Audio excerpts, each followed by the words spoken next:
ಎಲ್ರಿಗೂ ನಮಸ್ಕಾರ. ಹವ್ಯಕ ಪಾಕಶಾಲೆಗೆ ಮತ್ತೊಮ್ಮೆ ನಿಮಗೆ ಸ್ವಾಗತ. ನೀವೇನಾದರೂ ಬೂದುಕುಂಬಳಕಾಯಿಯ ಸಿಪ್ಪೆಯನ್ನು ಬಿಸಾಕ್ತಿದ್ರೆ ಇವತ್ತು ಸ್ಟಾಪ್ ಮಾಡಿ ನೋಡಿ, ಈ ಥರದ ಒಂದು ಚಟ್ನಿಯನ್ನು ಪ್ರಿಪೇರ್ ಮಾಡಿ ನೋಡಿ. ಊಟದ ಜೊತೆಗಾದರೂ ಆಗಿರ್ಬೋದು, ಚಪಾತಿ, ರೊಟ್ಟಿ ಎಲ್ಲದರ ಜೊತೆಗೆ ಸೂಪರ್ ಆದಂತಹ ಕಾಂಬಿನೇಷನ್. ಬನ್ನಿ ಮಾಡೋದು ಹೇಗೆ ಅಂತ ನೋಡೋಣ. ಇಲ್ಲಿ ನಾನು ಬೂದುಕುಂಬಳಕಾಯಿ ಸಿಪ್ಪೆಯನ್ನು ತೋರಿಸ್ತಾ ಇದ್ದೀನಿ. ಚೆನ್ನಾಗಿ ಇದರ ನೀಟಾಗಿ ಒಮ್ಮೆ ವಾಶ್ ಮಾಡಿಕೊಳ್ಳಿ. ಆಮೇಲೆ ಅದರ ವಾಶ್ ಮಾಡಿದ ನಂತರನೂ ನೋಡಿ, ಈ ಥರ ಸಿಪ್ಪೆಯಲ್ಲಿ ಬಿಳಿ ಬಿಳಿಯಾಗಿ ಇರುತ್ತೆ. ಅದನ್ನೆಲ್ಲ ಚಾಕುವಲ್ಲಿ ಈ ಥರ ತಕ್ಕೊಂಡು ಮತ್ತೊಮ್ಮೆ ತೊಳ್ಕೊಂಡು ಸಣ್ಣದಾಗಿ ಕಟ್ ಮಾಡಿ ಇಟ್ಕೊಳ್ಳೋಣ. ನಾನೀಗ ಪ್ರತಿಯೊಂದು ಸಿಪ್ಪೆಯನ್ನು ಸಹ ಹಾಗೆಯೇ ಮಾಡ್ತಾಯಿದ್ದೀನಿ. ಎಲ್ಲವನ್ನು ಸಹ ನೋಡಿ, ಈ ಥರ ಮೇಲಿನ ಪಾರ್ಟು ಬಿಳಿಯಾಗಿರುವಂಥದ್ದನ್ನೆಲ್ಲ ತೆಗೆದು ಸಣ್ಣದಾಗಿ ಕಟ್ ಮಾಡಿಕೊಂಡು ತೊಳ್ಕೊಂಡು ತಂದು ಇಟ್ಟಿದ್ದೀನಿ.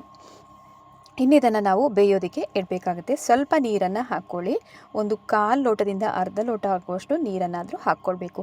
ಕಮ್ಮಿ ಅಂದರೆ ಒಂದು 2ರಿಂದ 3 ನಿಮಿಷ ಆದರೆ ಹಿಡಿಯುತ್ತೆ ಇದು ಚೆನ್ನಾಗಿ ಬೇಯೋದಕ್ಕೆ.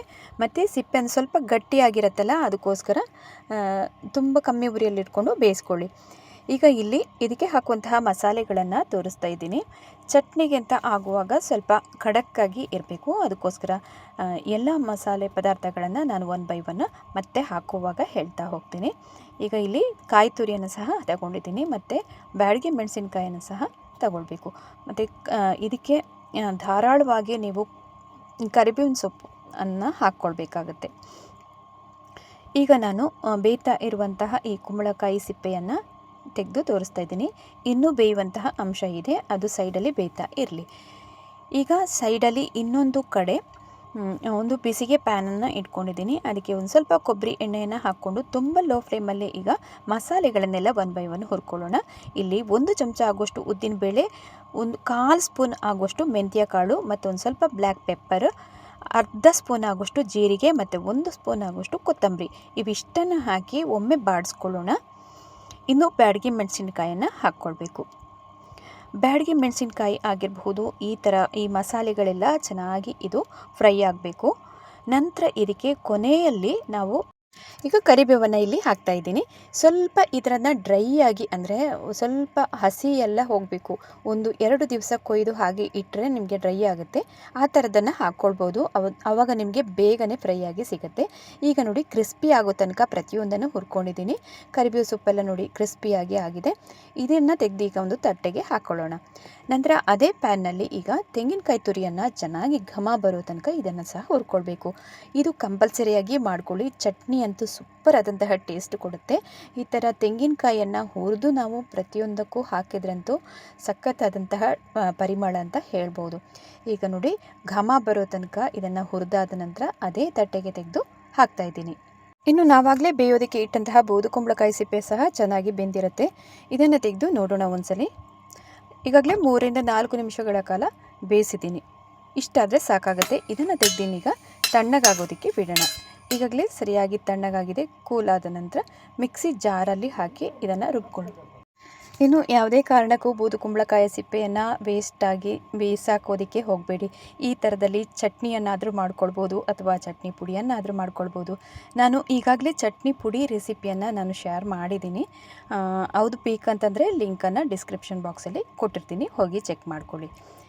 ಈಗ ಬೂದುಕುಂಬಳಕಾಯಿ ಸಿಪ್ಪೆಯನ್ನು ಹಾಕ್ಕೊಂಡಾದ ನಂತರ ಇನ್ನು ನಾವು ಹುರಿದಿರುವಂತಹ ಮಸಾಲೆಗಳನ್ನು ಹಾಕ್ಕೊಳ್ಳೋಣ. ಮಸಾಲೆಯನ್ನೆಲ್ಲ ಹಾಕಿ ಆದ ನಂತರ ಇದಕ್ಕೆ ರುಚಿಗೆ ತಕ್ಕಂಗೆ ಉಪ್ಪು, ಬೆಲ್ಲ ಇವೆಲ್ಲವನ್ನು ಹಾಕ್ಕೊಳ್ಬೇಕು. ಈಗ ನಾನು ಸ್ವಲ್ಪ ಅರಿಶಿಣವನ್ನು ಹಾಕ್ಕೊಳ್ತಾ ಇದ್ದೀನಿ. ನಂತರ ಸ್ವಲ್ಪ ಇಂಗನ್ನು ಇಲ್ಲಿ ಹಾಕ್ಕೊಳ್ತಾ ಇದ್ದೀನಿ. ಪುಡಿ ಇಂಗನ್ನು ಇಲ್ಲಿ ಬಳಕೆ ಮಾಡ್ತಿರುವಂಥದ್ದು.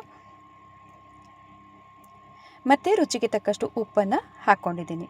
ಇನ್ನೊಂದು ಸ್ವಲ್ಪ ಬೆಲ್ಲವನ್ನು ಇಲ್ಲಿ ಹಾಕ್ಕೊಳ್ಬೇಕು, ಟೇಸ್ಟಿಯಾಗಿರುತ್ತೆ ಅದು ಸಹ. ಇನ್ನು ಸ್ವಲ್ಪ ಹುಣಸೆ ಹಣ್ಣನ್ನು ಇಲ್ಲಿ ಹಾಕ್ಕೊಳ್ಬೇಕು. ಇನ್ನೂ ರುಬ್ಬೋದಕ್ಕೆ ಒಂದು ಸ್ವಲ್ಪ ನೀರನ್ನು ಹಾಕ್ಕೊಂಡು ಚೆನ್ನಾಗಿ ಗ್ರೈಂಡ್ ಮಾಡ್ಕೊಳ್ಳೋಣ. ನುಣ್ಣಗಂದರೆ ಅಷ್ಟು ಚೆನ್ನಾಗಿ ರುಬ್ಕೊಳ್ಳೋಣ. ಇನ್ನು ನೀರನ್ನು ಸಹ ಹಾಗೆಯೇ ನೀವು ಹಾಕ್ಕೊಳ್ಳುವಾಗ ಕಮ್ಮಿ ಆಯಿತು ಅಂತಂದರೆ ಮತ್ತೆ ಆ್ಯಡ್ ಮಾಡಿಕೊಂಡು ಚೆನ್ನಾಗಿ ಗ್ರೈಂಡ್ ಮಾಡ್ಕೊಳ್ಳಿ. ನೈಸಾಗಿ, ಅಂದರೆ ಅಷ್ಟು ಚೆನ್ನಾಗಿ ನೈಸ್ ಮಾಡಿದಷ್ಟು ನಿಮಗೆ ಚಟ್ನಿ ಸಹ ಚೆನ್ನಾಗಿ ಬರುತ್ತೆ. ಈಗಾಗಲೇ ನಾನು ತೋರಿಸ್ತೀನಿ ನೋಡಿ ಯಾವ ಥರ ಬಂದಿದೆ ಅಂತ. ನೋಡಿ, ಇಷ್ಟು ನೈಸಾಗಿ ಬಂದಿದೆಯಲ್ಲ. ಇದನ್ನು ಇನ್ನೀಗ ಒಂದು ಪಾತ್ರೆಗೆ ಹಾಕ್ಕೊಳ್ಳೋಣ. ಈ ಬೂದು ಕುಂಬಳಕಾಯಿಯಲ್ಲಿ ಬಹಳ ನಮಗೆ ಆರೋಗ್ಯಕರವಾದಂತಹ ಅಂಶಗಳಿರುತ್ತೆ. ನಾರಿನ ಅಂಶ ಹೇರಳವಾಗಿರುತ್ತೆ. ಜೀರ್ಣಕ್ರಿಯೆಯನ್ನೆಲ್ಲ ಸುಧಾರಿಸೋದಕ್ಕೆ ಇದು ತುಂಬಾ ಸಹಕಾರಿ ಅಂತ ಹೇಳ್ಬೋದು. ಸಿಪ್ಪೆಯೆಲ್ಲ ಸಿಕ್ಕಿದಾಗ ಈ ಥರದನ್ನು ಚಟ್ನಿಯನ್ನಾದರೂ ಮಾಡ್ಕೊಳ್ಳಿ. ಇದರಲ್ಲಿ ಬೇರೆ ಇನ್ನು ಚಟ್ನಿ ಪುಡಿಯನ್ನೆಲ್ಲ ಮಾಡ್ಕೊಳ್ಬೋದು. ಇನ್ನು ಇದಕ್ಕೆ ಸೂಪರಾಗಿರುವಂತಹ ಒಗ್ಗರಣೆಯನ್ನು ಕೊಟ್ಕೊಳ್ಳೋಣ. ನಾನಿಲ್ಲಿ ಒಗ್ಗರಣೆ ಸೌಟಲ್ಲಿ ಎಣ್ಣೆಯನ್ನು ಒಂದು ಸ್ವಲ್ಪ ಜಾಸ್ತಿನೇ ಹಾಕ್ಕೊಳ್ಳಿ. ಇದಕ್ಕೆ ಒಂದು 2 ಟೇಬಲ್ ಚಮಚ ಆದರೂ ಕೊಬ್ಬರಿ ಎಣ್ಣೆಯನ್ನು ಇಲ್ಲಿ ಹಾಕ್ಕೊಳ್ಬೇಕು. ನಂತರ ಇದಕ್ಕೆ ಒಂದು ಸ್ವಲ್ಪ ಜೀರಿಗೆಯನ್ನು ಹಾಕ್ಕೊಳ್ತಾ ಇದ್ದೀನಿ. ಇನ್ನು ಒಂದು ಸ್ವಲ್ಪ ಸಾಸಿವೆ ಕಾಳನ್ನು ಹಾಕ್ಕೊಳ್ಬೇಕು. ಆಮೇಲೆ ಕೊನೆಯದಾಗಿ ಕರಿಬೇವು ಸೊಪ್ಪನ್ನು ಹಾಕ್ಕೊಂಡ್ರೆ ಸೂಪರಾಗಿರುವಂತಹ ಒಗ್ಗರಣೆ ಸಹ ರೆಡಿಯಾಗುತ್ತೆ. ಚಟ್ನಿ ಜೊತೆಗೆ ಈ ಥರದ ಒಗ್ಗರಣೆಯನ್ನು ಕೊಟ್ಕೊಂಡ್ರೆ ಅಷ್ಟೇ ಟೇಸ್ಟಿಯಾಗಿ ಕೂಡ ಬರುತ್ತೆ.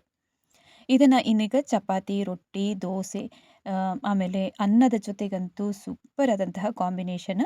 ಇವತ್ತಿನ ಈ ವಿಡಿಯೋ ನಿಮಗೆ ಇಷ್ಟ ಆಗಿದ್ದಲ್ಲಿ ಲೈಕ್ ಮಾಡಿ, ಶೇರ್ ಮಾಡಿ, ಸಪೋರ್ಟ್ ಮಾಡಿ.